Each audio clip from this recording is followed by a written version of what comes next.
Preludios de la Dragonlance 6. Tanis el Semielfo. Bárbara and Scott Siegel.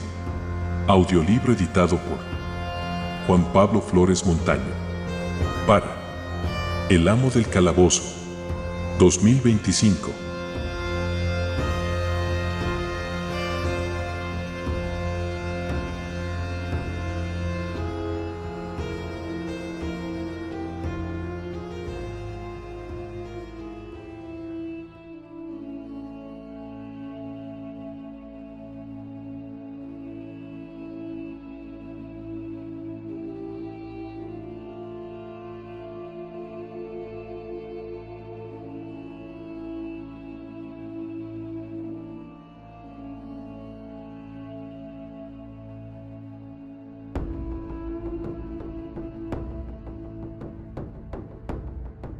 Octava parte.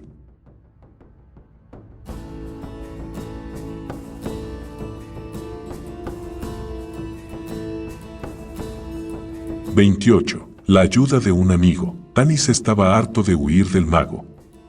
Más aún, estaba harto de oír el nombre de Quispa en labios de Brandella. ¿Qué había sacrificado el mago por la mujer? ¿Qué había hecho para demostrarle su amor? En opinión de Tanis, Quispa ocupaba un pobre segundo lugar detrás de él en la devoción hacia Brandella. A pesar de ello, la tejedora amaba al mago por encima de todo y de todos, y esto lo sacaba de quicio. No le intimidó la mano posada sobre su hombro. Era la otra mano la que lo preocupaba. Quispa le había puesto una daga en la espalda con anterioridad y podía hacerlo de nuevo. Con el estado de ánimo actual de Tanis, nada le apetecía más que rompérsela en 1000 pedazos.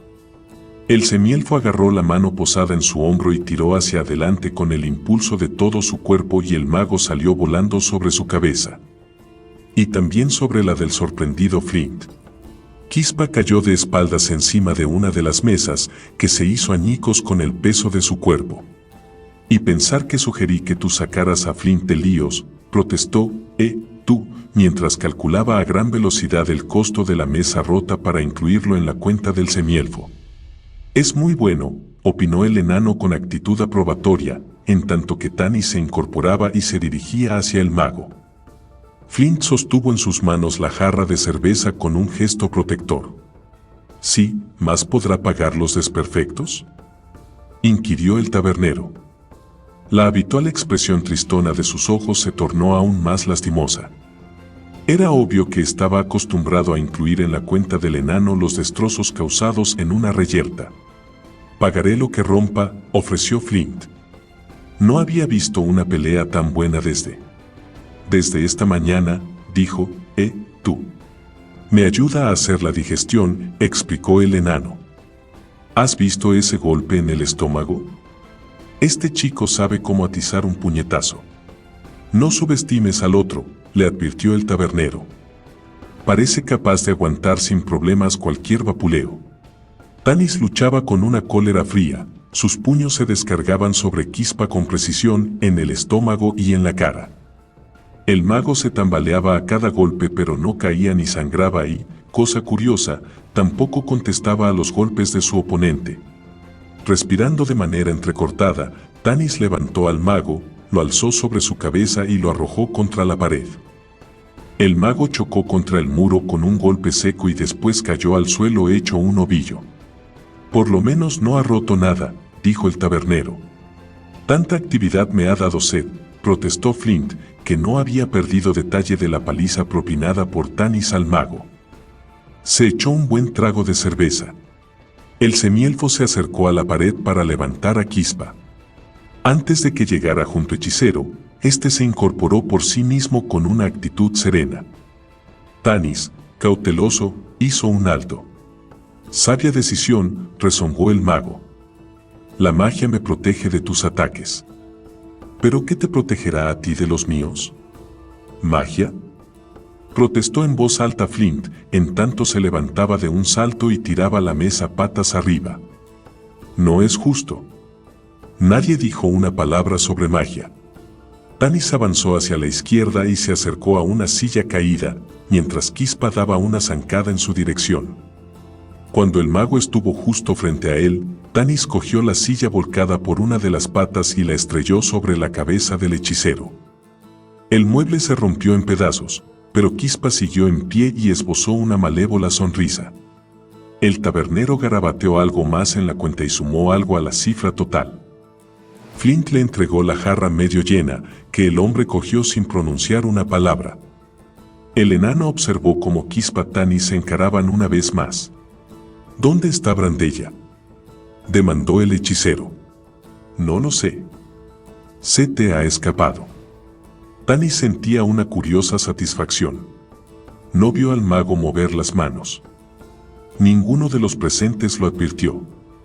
Aún así, Tanis recibió un puñetazo en el ojo que lo hizo tambalearse.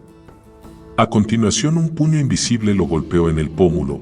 El impacto casi lo dejó inconsciente y le dobló la cabeza hacia un lado con tanta brusquedad que dio media vuelta sobre sus talones. Un golpe en el estómago le hizo hincarse de rodillas. A todo esto, Quispa no realizó el menor movimiento, tampoco siguió con el vapuleo cuando el semielfo cayó. Se limitó a respirar hondo, como si hubiese hecho un gran esfuerzo, y después se quedó de pie junto al caído semielfo, en silencio. Por las barbas de Reorx, bramó Flint y cargó contra Quispa de modo que embistió con la cabeza en la espalda del mago. Cogido por sorpresa, Quispa se fue de bruces y cayó sobre Tanis. Ojalá tuviese mi hacha de guerra, rugió el enano.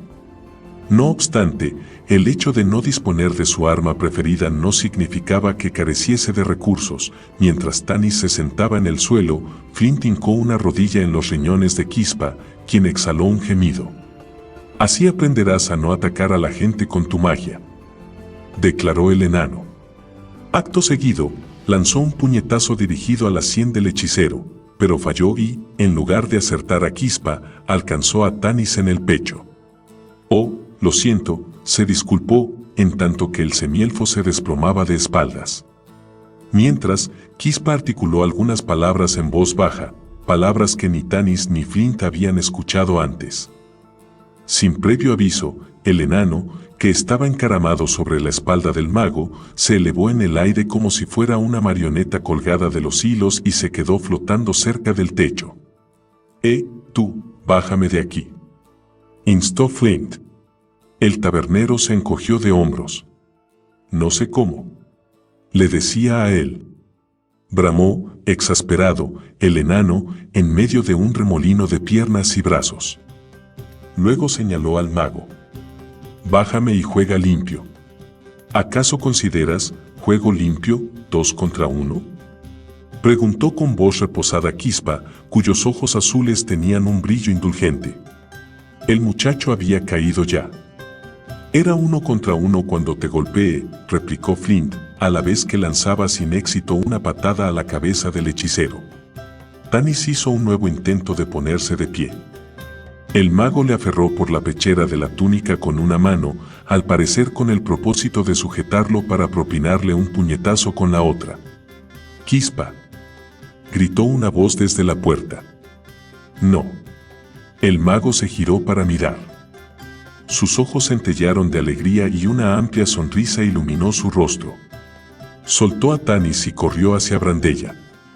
Al hacerlo, Tanis se mantuvo de pie, pero Flint se desplomó como un fardo y aterrizó con estruendo sobre las planchas de madera del suelo. Gracias, rezongó el enano, mientras se sacaba astillas enredadas en la barba. Te he buscado por todas partes, dijo Quispa, en tanto abrazaba a la tejedora. Escobar asomó por detrás de la mujer y se adentró a hurtadillas en la posada, manteniéndose fuera del alcance de la vista del mago. Brandella, entretanto, forcejeó para soltarse de Quispa. Al instante, la expresión del mago se tornó sombría. ¿Qué me ocurre?, preguntó, siguiéndola al interior del establecimiento. Ella lo apartó a un lado y corrió hacia Tanis, examinó el magullado rostro del semielfo. ¿Por qué lo has hecho?, demandó al hechicero. Porque se lo merecía, respondió, desafiante, Quispa. Pude matarlo, pero no lo hice. Después de todo, le aguarda un viaje. Y a ti también, añadió, con un deje de infinita tristeza. Brandella apartó la mano del rostro de Tanis, el rizoso cabello enmarcaba una faz rebosante de alegría. Quispa, ¿no estás aquí para impedírnoslo? Él negó con un gesto de la cabeza. La tejedora se echó en sus brazos y le besó el cuello, la mejilla y, por último, los labios. Tanis, que se sostenía a duras penas sobre las piernas temblorosas, giró sobre sus talones y se dejó caer en una silla. Es lo que intentaba decirte cuando tenía puesta la mordaza, explicó Quispa. Pero ninguno de vosotros quiso quitármela y escucharme. Tu razonamiento tenía sentido. Te creí. He intentado alcanzaros para decírtelo. Entonces, ¿por qué luchaste conmigo? Demandó Tanis. Empezaste tú, rezongó el mago. Hombres. Resopló Brandella. Luego besó de nuevo a Quispa y le arregló la túnica mientras agregaba con actitud pensativa, tanto jaleo para nada. No habrá despedida, pues no podemos marcharnos. Al parecer. Te equivocas, la corrigió el mago con dulzura. Podéis marcharos. Al menos, si mi magia es lo bastante poderosa para ayudaros. Al oír las palabras del mago, Tanis pestañeó repetidas veces mientras procuraba recordar las palabras de Klotnik. El enano había dicho que Quispa los ayudaría a regresar al presente, pero no había dicho cuál Quispa. Tanis soltó una risa destemplada. Todo el tiempo había intentado llegar hasta el anciano Quispa para que los devolviera al presente mientras huía del Quispa en cuyas manos estaba el hacerlos regresar. Siento lo ocurrido con Mertwig, dijo Brandella con ternura, acariciando la mejilla de su amado. El mago agachó la cabeza. Esa es otra de las razones por las que vine a ayudaros. Me equivoqué con Mertwig y ha muerto. No puedo correr el riesgo de cometer la misma equivocación contigo. Brandella lo abrazó. Me gustaría saber qué demonios pasa aquí, intervino Flint. Cuando se regenta una posada, este tipo de cosas ocurre tan a menudo que te acostumbras y llega un momento en que no le das importancia, confesó, tú, al enano, mientras le tendía otra jarra de cerveza. Con la ayuda de Escobar, Tanis se acercó a donde Quispa y Brandella seguían fundidos en un abrazo. Carraspeó para llamar su atención. Mejor será que no perdamos tiempo. Si puedes sacarnos de la memoria del anciano Quispa, más vale que lo hagas cuanto antes. De mala gana, el mago se apartó de Brandella y asintió con la cabeza. No estoy seguro de que funcione mi magia. He repasado todos los conjuros que sé a fin de desarrollar una combinación nueva que surta el efecto deseado. Ignoro si seré capaz de lograrlo. Pero lo puedes intentar, replicó Tanis. Y lo haré. Pero antes me gustaría estar un momento a solas con Brandella. Tanis se alejó renqueante hacia el mostrador, donde se encontraban Flint y el tabernero. En los ojos del enano había una mirada de aprobación.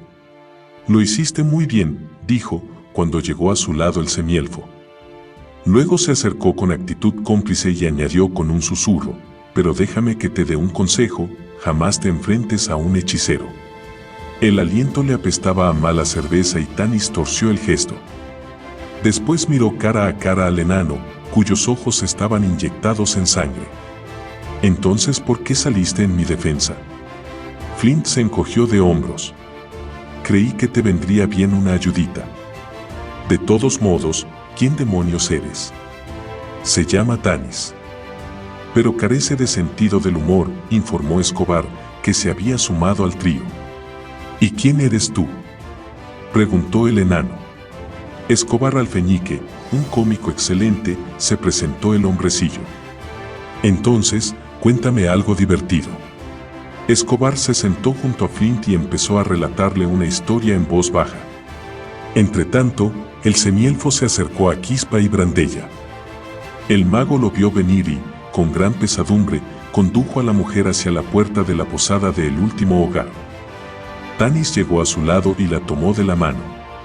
Quispa la besó una vez más y luego sorprendió a Tanis con sus palabras. Semielfo, no se la confiaría a ningún otro salvo a ti. Te doy las gracias por venir en su busca. Sé que no solo has arriesgado tu vida, sino tu propio mundo por hacerme este favor. No creas que no me he dado cuenta. Tanis posó la mano en el brazo del mago. Disfruta de una buena vida entre ahora y entonces. Quispa puso su mano sobre la de Tanis, pero guardó silencio.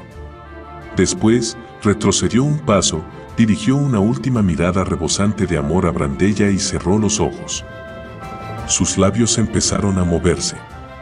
Al principio, Tanis no escuchó lo que decía, mas, poco después, percibió unas palabras extrañas entonadas con un ritmo peculiar. La salmodia creció de intensidad de manera paulatina. El semielfo sintió el tirón de la magia. Muy pronto, su mente giró en un torbellino de imágenes. Vio el campo abrasado junto al estanque. Vio cenizas flotando sobre la superficie del agua. Escuchó la respiración trabajosa del anciano Quispa. Pero todo era borroso, insustancial, irreal y, sin embargo, de algún modo, tangible. Brandella y él flotaban suspendidos entre uno y otro mundo, mirando desde lo alto como si contemplaran un cuadro plasmado en una nube que cambiara de manera constante con el viento. Se estaban acercando. Ahora percibía el olor dejado por el incendio. Incluso sentía el calor del sol. Muy pronto, el suelo, allá abajo, adquirió una consistencia lo bastante real como para caminar sobre él. De repente, advirtió un cambio.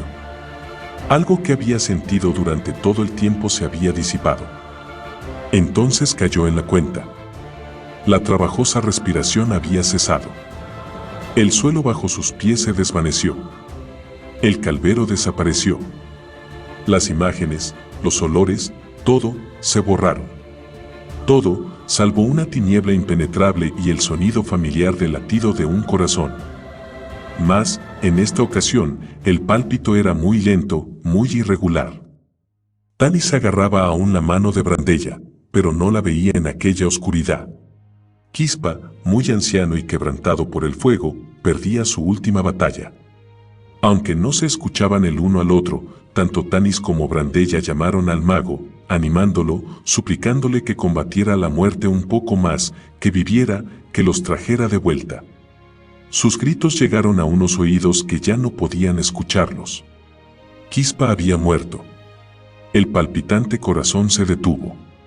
Tanis comprendió que podrían quedar atrapados para siempre en esta nada, flotando en un océano de negrura en una mente que ya no pensaba ni sentía.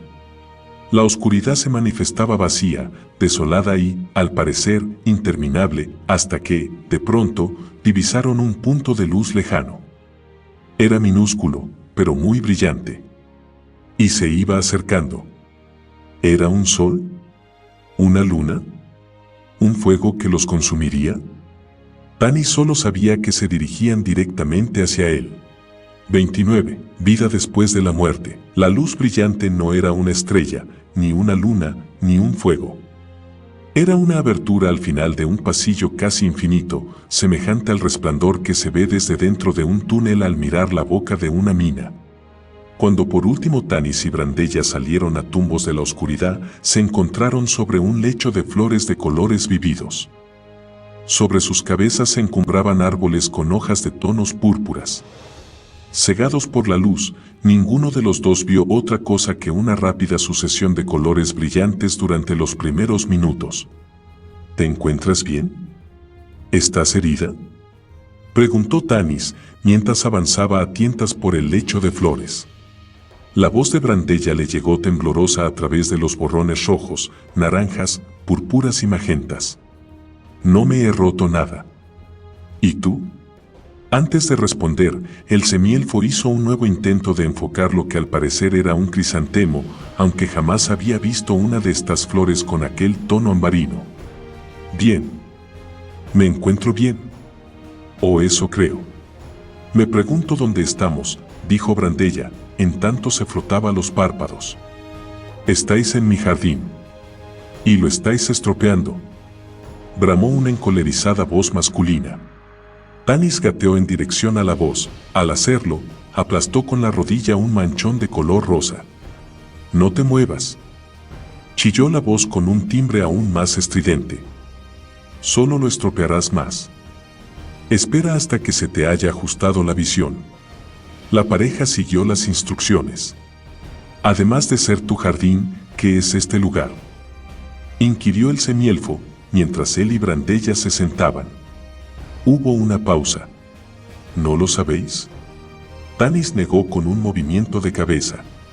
Tras unos segundos, una carcajada corta, de timbre barítono, rompió el silencio. Vaya.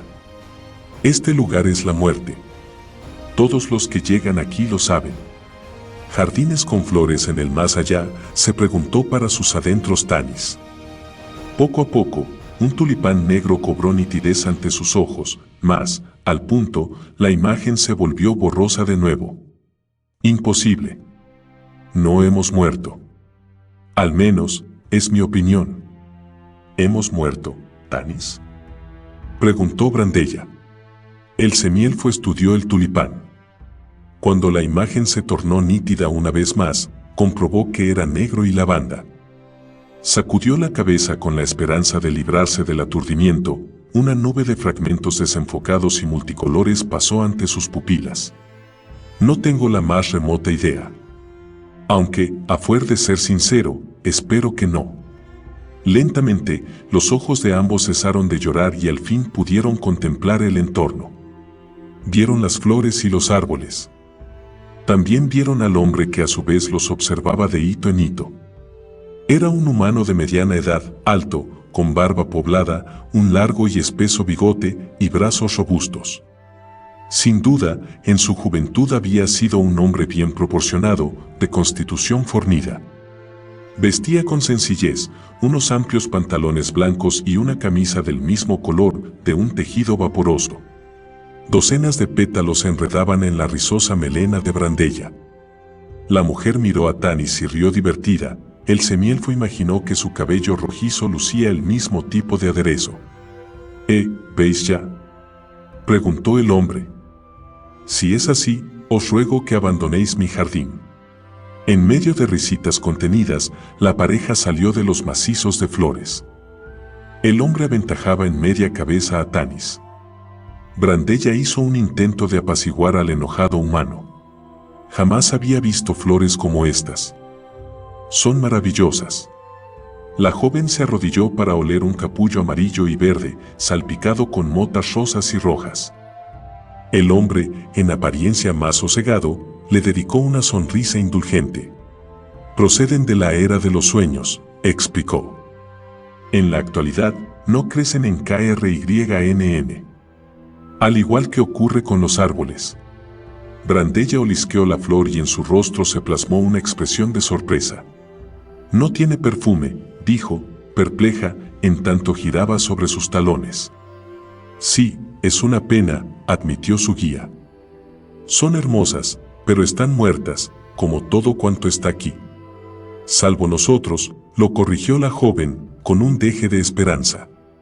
El jardinero les dedicó una mirada extraña y se dio media vuelta. Si es así, no tardaréis mucho en lamentarlo, dijo, mientras se alejaba. ¿Por qué?, inquirió Tanis, mientras iba en pos de las amplias espaldas del hombre, que avanzaba por una senda de losas rojas que armonizaba con la profusión de tonalidades púrpuras y rosas de la vegetación que la flanqueaba. ¿Por qué va a ser?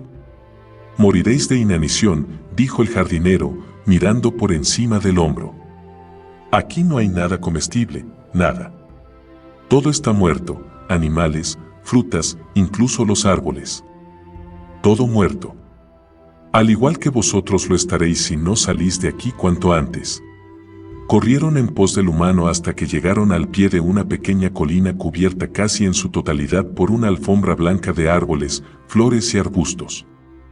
Quedaban algunos claros, pero no muchos. Si esto es la muerte, ¿cómo se sale? ¿Hay un camino?, inquirió Tanis. El hombre pasó por alto su pregunta y señaló la colina blanca. Es la mía, dijo con orgullo. Ojalá fuera más pequeña y más blanca, pero es cuanto pude hacer en vida, añadió con tristeza. Muy bonita, comentó sin interés el semielfo. Pero ¿cómo salimos de este lugar? Tienes que ayudarnos. El hombre cambió de dirección con gesto calmoso y avanzó hacia Tanis. Su actitud no era agresiva ni amenazadora, por consiguiente, el semielfo no hizo el menor intento por defenderse. Cometió un error. Con la velocidad del rayo, la mano del jardinero se disparó, se cerró como un cepo en torno a la garganta de Tanis y apretó. El semielfo trató de aflojar los férreos dedos que le comprimían la tráquea, pero la presión era tan inflexible como la propia muerte. Tanis empezó a ver puntitos azules que brincaban ante sus ojos. Tanis. Estoy paralizada. Gritó Brandella, que se encontraba a unos palmos de distancia, petrificada en el acto de alargar los brazos para ayudarlo. El semielfo estaba a punto de desmayarse cuando el hombre lo soltó. Tanis se tambaleó y se desplomó sobre las suaves losas del camino, a la vez que aspiraba con ansiedad para llevar aire a sus pulmones. Más que ver, notó que el cuerpo de Brandella perdía rigidez y alzó la mirada hacia el jardinero. Mi colina es mucho más que muy bonita, manifestó, iracundo, el hombre. Mira los cerros y montes del entorno. ¿Qué ves? Tanis echó una ojeada a su alrededor, pero no respondió. Tenía la garganta tan dolorida que era incapaz de pronunciar una sola palabra. Fue Brandella quien contestó. Cientos, tal vez miles de montes oscuros en todas direcciones. Muy bien, dijo el jardinero, con la faz pálida y ojos terribles. Tanis comprendió cuán magnífico debió de ser en vida. Tenía los labios apretados en una mueca de cólera. Cerca, en claro contraste con el talante del jardinero, unos pétalos rosas se desprendieron con suavidad de un arbusto pequeño y flotaron hasta posarse en el suelo. Muy bien, repitió el hombre, en tanto señalaba las colinas. En cambio, la mía es pequeña y blanca. Esos otros picos de allí, allí y allí son las mentiras y los terribles crímenes de mis vecinos. Mi colina representa mis sentimientos cuando vivía en KRYNN. No fui perfecto. También tenía faltas. Tanis estrechó los ojos en un gesto pensativo. ¿Orgullo? ¿Tal vez un genio demasiado vivo? Apuntó con voz ronca desde su posición en el sendero. El jardinero miró a Tanis con sorpresa. Aunque renuente, una expresión de respeto asomó a sus ojos y un esbozo de sonrisa curvó la comisura de sus labios. Buena conjetura, dijo el hombre, que prosiguió con indiferencia, en cuanto a tu pretensión de que tengo que ayudaros a salir de la muerte, permíteme que te diga que vuestra suerte no me concierne. Además, al final todo el mundo viene aquí. Brandella avanzó unos pasos cautelosos hacia el hombre. Con el debido respeto, aunque todo el mundo venga aquí, tal vez algunos lleguen antes de su hora, sugirió con suavidad, con la evidente intención de no alterar al temperamental jardinero. No me refiero a que mueran jóvenes, sino a que todavía no era su momento. Y, de ser así, tiene que existir un modo de regresar. ¿No puedes decirnos cómo hacerlo? El hombre observó a la tejedora con atención. Muy bien expuesto, aceptó al cabo, en tanto hacía una reverencia que armonizaba a la perfección con su blanco atuendo. Planteado con respeto y elegancia. Quizás os diga lo que sé, después de todo. Eres muy amable, dijo con dulzura la joven, recurriendo a todo su encanto personal. Por todos los dioses, va a hacer una reverencia en el más puro estilo cortesano, pensó Tanis, que seguía sentado en el sendero, abrió la boca para decir algo, pero la tejedora se lo impidió con una mirada imperiosa. No obstante, no dobló la rodilla y permaneció erguida. El hombre señaló al horizonte, al pico más alto de las tenebrosas montañas. Se dice que al otro lado de la montaña de Fistandantilus existe un acceso que conduce de regreso a la vida. Claro que, por lo que sé, nadie ha escalado el monumento al mal del nigromante. Ni siquiera el propio Fistandantilus. Vive en una de las laderas, siempre al abrigo de las sombras, jamás ve la luz del día. Si sabes que ese es el camino de regreso a la vida, ¿por qué no intentas volver? Inquirió con temeridad Tanis. El jardinero le dedicó una larga y dura mirada. Semielfo, Tu parte humana se impone a veces sobre tu parte elfa, comentó. Tanis tragó saliva con nerviosismo, pero mantuvo una expresión impasible. Empezó a incorporarse en caso de que el hombre lo atacara de nuevo. Viví mi vida, contestó por fin el jardinero. La viví con plenitud. No me quedaba nada por hacer, excepto envejecer y chochear. Además, los que llegaron después me dijeron que dejé un cierto renombre. ¿Por qué echarlo a perder? Por otro lado, tengo mis flores, y paz y tranquilidad para cuidarlas, casi siempre, agregó, con una mirada significativa a Tanis. ¿Responde esto a tu pregunta, mi joven e inquisitivo destructor de jardines? Sí. El semielfo se mordió con nerviosismo los labios. ¿Puedo hacer una última pregunta? El hombre hizo una pausa, reflexionó y después asintió con la cabeza. Tanis lo miró a los ojos al plantearle el interrogante. ¿Quién eres? El jardinero contestó con indiferencia, casi con apatía. Me llamo Dragonbane. Uma Dragonbane. Fui un caballero de Solamnia. 30. Un pequeño sacrificio. Tanis se quedó sin aliento, la cabeza le daba vueltas, tan aturdido estaba. Por fin recobró el habla. Uma el lancero, musitó. El hombre blanco, enmarcado por la variedad de colores de la lujuriosa vegetación, arqueó una ceja y dedicó una mirada burlona al semielfo. También me llamaban así. ¿Has oído hablar de mí? Sí. Oh, sí, balbuceó Tanis, dominado por un temor reverencial al hallarse en presencia del héroe que, conforme a la leyenda, había expulsado de KRYNN a los dragones del mal durante la era de los sueños. Es agradable que lo recuerden a uno, se limitó a decir el caballero. Más debéis partir de inmediato en busca del camino de regreso a la vida.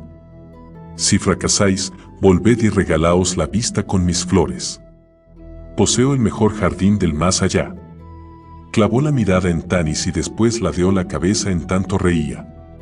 ¿O es mi orgullo quien habla por mí?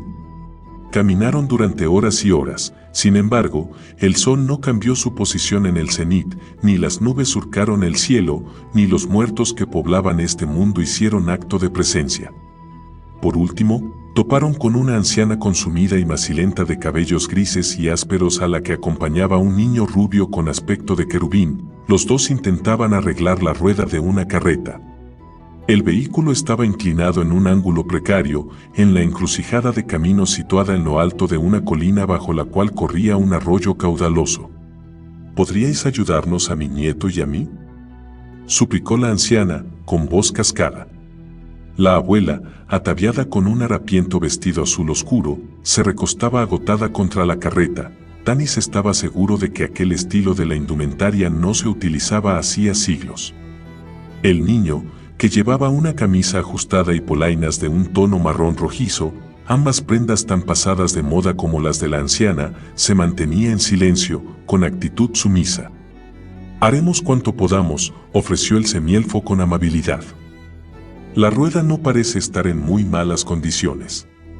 La piel de la anciana estaba salpicada con las manchas propias de la edad y su cabello era ralo. Se irguió y se apartó de la carreta. No me refería a la rueda, dijo con brusquedad mientras sus ojos centelleaban sobre la afilada nariz. La carreta no podrá repararse, es otra cosa lo que necesitamos. Sí. Tanis se llevó la mano hacia la espada, si bien no estaba seguro de que lo inducía a actuar así. Acércate, insistió la anciana, señalando al semielfo. Brandella agarró a Tanis por el brazo y lo hizo retroceder. No confío en ella. Fíjate que oculta algo a la espalda, le susurró al oído. Él asintió con un gesto. Dime qué es lo que necesitáis y haré cuanto esté en mi mano para ayudaros, dijo, sin avanzar un paso. La mujer frunció el entrecejo. No es mucho lo que pedimos, dijo con debilidad. Su voz se quebró y una expresión de infinita melancolía se plasmó en su semblante. Solo un poco de amabilidad. Un pequeño sacrificio. Tanis sintió una creciente culpabilidad. La mujer prosiguió con un timbre patético. Tal vez, vuestras vidas. El niño soltó una risita contenida y movió la cabeza en un gesto apreciativo. Tanis, fíjate en sus ojos, le advirtió Brandella. A pesar de la distancia que los separaba, el semielfo observó sin dificultad cómo los ojos de la pareja se inflamaban y ardían en las cuencas oculares con una brillante llama azulada. El niño se rió otra vez. «Os veo», chilló con alegría a Tanis y a Brandella. «Veo que vivís y que vuestros corazones aún palpitan». Se volvió hacia la vieja con gran excitación. «Todavía laten». «¿Laten? ¿Demonios?», susurró Brandella. Tanis agarró la empuñadura de la espada, pero no desenfundó el arma. «No lucharé contra una anciana y un niño», dijo. La esperpéntica vieja se sumó a la risa del niño, a la par que ambos se separaban de la carreta y, poco a poco, con seguridad, avanzaban hacia Tanis y Brandella. La decrépita mujer sacó con lentitud la mano que escondía detrás de la espalda y dejó al descubierto una especie de azada pequeña con filos cortantes como navajas. Parecía una versión macabra de uno de los juguetes fabricados por Flint, algo con lo que abrir un agujero en una superficie muy dura. La vieja sostenía la herramienta como si se tratara de un arma. Ella y el niño empezaron a caminar en círculos. «Una gente encantadora», dijo Brandella en un susurro. La joven y Tanis retrocedieron y salieron del camino a la hierba alta, en dirección al cercano arroyo. «Laten», gritó el niño. «Laten», coreó la vieja. El sol cegaba a Tanis y a la tejedora. La pareja se enjugó la frente con la manga repetidas veces. Brandella se tambaleó. «¿Vamos a seguir retrocediendo de manera indefinida?», inquirió. Con el siguiente paso, la pareja sobrepasó la hierba alta y pisó una fina capa de hojas y ramas secas. En el mismo momento, el suelo crujió bajo sus pies y cedió. Se afanaron en recuperar la estabilidad, pero el terreno con guijarros sueltos era muy resbaladizo y cayeron a un agujero de 5 metros de profundidad. Ninguno de los dos sufrió heridas, el terreno blando y húmedo había amortiguado lo peor de la caída. Se arrimaron el uno al otro, en cuclillas, cuando dos rostros cadavéricos de ardientes pupilas se asomaron por el borde. «Funcionó, abuela», dijo el chiquillo a la horrenda vieja. «¿Pero por qué?», preguntó Tanis a Brandella en voz baja. Se incorporaron e hicieron la misma pregunta a los que estaban arriba. «¿Qué queréis de nosotros?». «Vuestros corazones palpitantes», chilló la anciana, en tanto blandía la azada. «Para sostener el corazón de un ser vivo en nuestras manos y así salir de la muerte y regresar a la vida. Hemos esperado en esta encrucijada 3882 años, con la esperanza de que llegara este momento. Nuestra paciencia ha sido recompensada», concluyó, mientras palmeaba. «No. Todavía, no», desafió Tanis. «¿No sabéis con certeza que ese cuento sea cierto? A nosotros nos dijeron que el camino que conduce fuera de la muerte se encuentra al otro lado de la montaña de Fistandantilus. Y esta información nos la ha dado el mismo Uma de la Dragonlance en persona». «¿Quién?», preguntó la anciana. Tanis la miró con sorpresa. «Uma, el héroe más famoso de todo KRYNN», gritó. La mujer reflexionó un instante, luego sacudió la cabeza. «Debió de ser después de mi tiempo. Jamás oí hablar de él», comentó, encogiéndose de hombros. Tanis estaba fuera de sí por la frustración. «Aun cuando nuestros corazones palpitantes fuesen el medio para que salieseis de la muerte, vuestro propósito está tan fuera de vuestro alcance como lo está para nosotros el salir de este agujero». «Error», gorjeó el niño rubio. «El hambre os debilitará. Necesitáis comer», dijo, moviendo la cabeza en un gesto de estar al corriente. «Yo comía. La comida sabía bien. Me gustaba la sopa, ¿verdad, abuela?». «Sí», respondió la vieja, en tanto palmeaba al niño en la cabeza. «Le encantaba mi sopa de pescado», dijo, ufana, a sus víctimas. «Os vencerá el sueño antes de que hayáis muerto», prosiguió el niño. Entonces descenderemos y os abriremos en canal con la azada de la abuela. Sostendremos vuestros corazones en las manos, regresaremos a la vida y comeremos sopa. ¿Verdad, abuela? Ella sonrió en tanto asentía con la cabeza. El movimiento le soltó un mechón canoso del cabello que sujetaba en un moño. Comprendéis por qué me siento tan orgullosa de él, ¿verdad? Tanis se sentó en el blando suelo del agujero e hizo caso omiso de los ladinos muertos asomados por el borde. Se esforzó en discurrir algún modo de salir de su apurada situación. Brandella suspiró hondo y se acomodó a su lado. Sé que no es el momento oportuno de hablar sobre ello, pero tengo hambre. Y también mucha sed, dijo, con un nuevo suspiro, a la vez que propinaba suaves tirones a los lazos de sus zapatos de piel. Se pasará, dijo con firmeza Tanis. Sí. Cuando hayamos muerto y estemos en la tumba. Guardaron un corto silencio, contemplando la verdad que encerraban las palabras de la tejedora, hasta que la propia Brandella, enfurecida, golpeó con el puño en la pared del pozo. Un trozo grande de tierra se desplomó al suelo. La joven miró el agujero que había hecho y al punto alzó la cabeza. Eso es. ¿Qué? Tanis se limitó a mirarla de reojo. La tejedora gateó hacia él, pasando por alto el barro que se adhería a las rodilleras de sus pantalones. El arroyo tuerce justo detrás de este pozo. Tal vez sea el motivo por el que la tierra está tan húmeda y blanda. ¿No te das cuenta?, exclamó con una creciente excitación. Creo que sé cómo podemos. Tanis le tapó la boca con la mano. Habla más bajo. Nos escuchan, le dijo al oído. Ella asintió con un gesto de la cabeza y Tanis retiró la mano de su boca, dejó una mancha de barro en la mejilla de la joven que se aproximó al semielfo. El terreno es tan blando que podremos excavar una salida, susurró. Esos dos de ahí arriba no sabrán por dónde emergeremos. Quizá nos lleve más tiempo del que nos resta de vida, le advirtió Tanis. ¿Cuánto viviremos si no lo intentamos?, instó ella, con la frente arrugada en un gesto exasperado. ¿Tienes una idea mejor, semielfo? Tanis apretó los labios y reflexionó. Empecemos a cavar, dijo después. El semielfo se valió de su espada, que ya no emitía el fulgor rojizo, para arrancar la tierra, en tanto que Brandella apartaba con las manos los terrones que se amontonaban en el suelo. ¿Qué hacéis ahí abajo?, demandó la vieja arpía, asomándose por el borde. La pareja hizo caso omiso y continuaron cavando a un ritmo endiablado. ¿Qué hacen?, preguntó la vieja a su nieto. Imagino que cavar un túnel, respondió el niño. Su abuela esbozó una mueca satisfecha. Habrán muerto mucho antes de que lleguen a la superficie.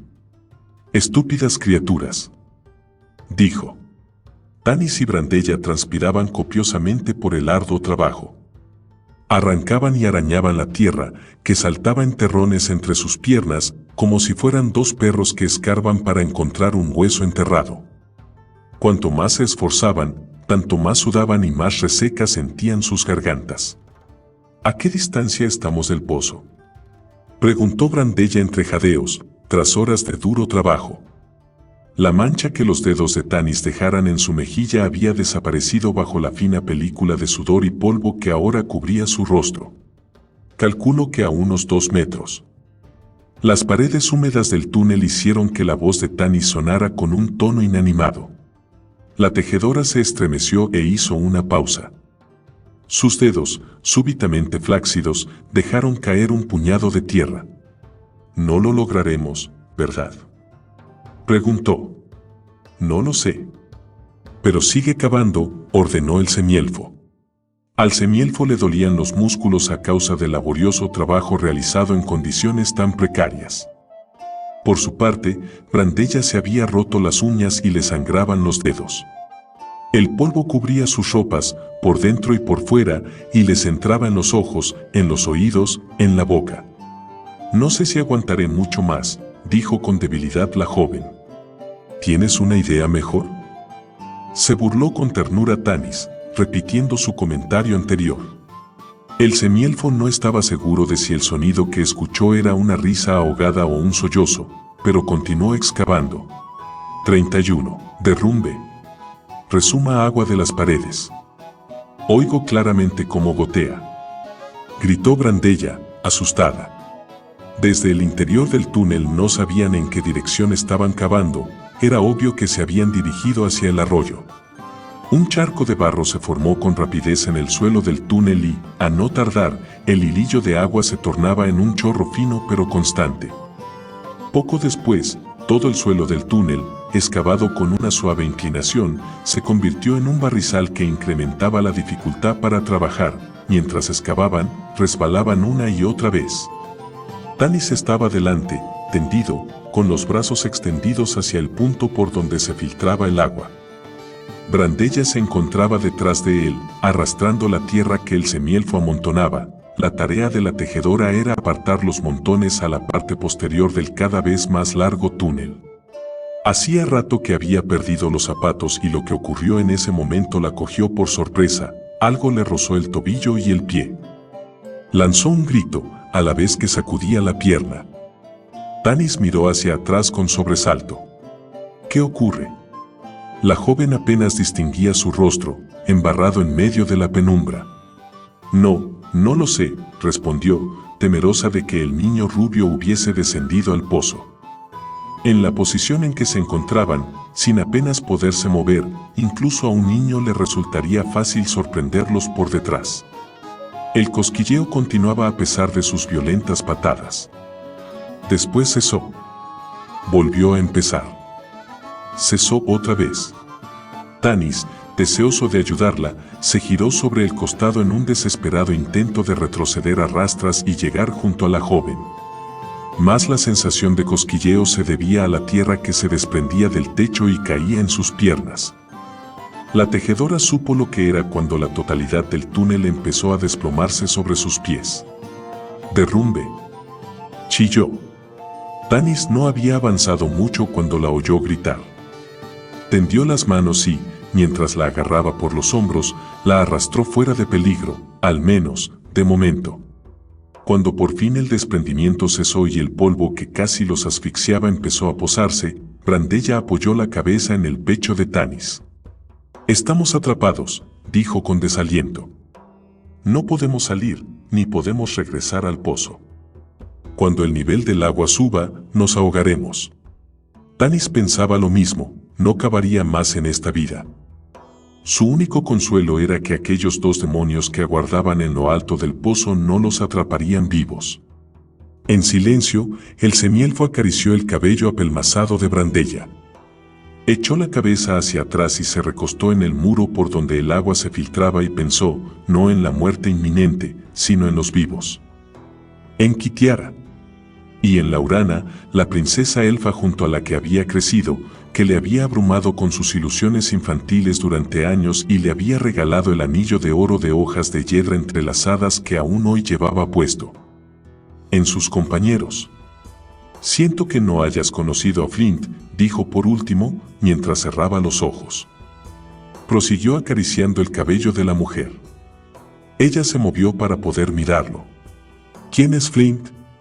«El enano de la posada. Era mi mejor amigo. Lo echarás de menos. Y él a ti. Lamento ser la causa de tus desdichas». El semielfo siguió el perfil de su mejilla con las yemas de los dedos. No digas eso. Hice lo que me pidió Quispa por mi propia voluntad. Nadie me obligó. No te culpes. Aún así, insistió ella. La mano del semielfo se movió y llegó al cuello de la tejedora. Había pertenecido a Quispa mientras éste estuvo vivo. Tal vez en el poco tiempo que les restaba, podría ser suya. «Dime una cosa, Tanis», preguntó ella con voz aletargada en la que se advertía un timbre de resignación. «¿Acabaron las guerras en tu tiempo?» Él soltó una risa amarga. «¿Y qué harían entonces todos los generales? ¿Cómo se ganarían la vida?» Brandella se apoyó en los codos y se empujó hacia adelante. En medio de la oscuridad, sus dedos encontraron el rostro del semielfo y rozaron la barbilla, la mejilla, la puntiaguda oreja. «No tienes en mucha estima a la gente, ¿verdad, Tanis?», preguntó con voz queda. «En general, no. Pero a ciertas personas les profeso un profundo afecto», respondió él con un deje significativo. Le habría gustado ver su expresión. «También yo», musitó la joven. Ahora más que nunca Tanis deseó que hubiese un poco de luz para ver su rostro. Incluso su visión élfica no le servía de mucho en este pozo de tinieblas. ¿Qué significado guardaban sus palabras? ¿Qué trataba de decirle? O, más bien, ¿qué esperaba oír él? Se preguntó por qué actuaba con tanta timidez y no era más directo con ella. Después de todo, no les quedaba mucho tiempo. El nivel del agua subía con gran rapidez y el líquido fangoso alcanzaba ya la mitad del túnel. «¿Cuánto nos queda?», preguntó la joven con un susurro. «No mucho. Otra hora. Quizá menos». La mente de Tanis se perdió en divagaciones. Evocó un tiempo en que era joven. Laurana y él habían ido a bañarse, el agua estaba fría y se habían acurrucado el uno junto al otro en la orilla, en busca de calor. El recuerdo ahuyentó el frío que lo atenazaba. «¿Has oído algo?», preguntó Brandella.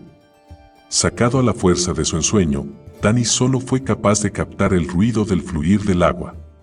«No», contestó, atento a escuchar voces que no oyó. No obstante, un momento después, supo a qué se refería la joven. Se percibía un golpeteo seco y sordo, el agua parecía hacer más ruido en su fluir hacia la charca cada vez más profunda en la que yacían. La tierra a espaldas de Tanis, por donde se filtraba el agua en el túnel, empezó a desprenderse de la pared en grandes terrones que se precipitaban al fondo. Conforme se desplomaban los pedazos del muro, aumentaba el caudal de agua. El nivel subió a gran velocidad. La muerte, comprendió Tanis, llegaría mucho antes de lo que había calculado. El agua les llegaba a los hombros y muy pronto alcanzaría sus cabezas. En pocos minutos les cubriría la boca y la nariz. Se unieron en un estrecho abrazo, saboreando la cálida sensación de su proximidad ante el fin inminente. De pronto, el sordo rumor dio paso a un estruendo rugiente. La pared que habían excavado se vino abajo y una avalancha de agua gélida irrumpió en tromba en el túnel.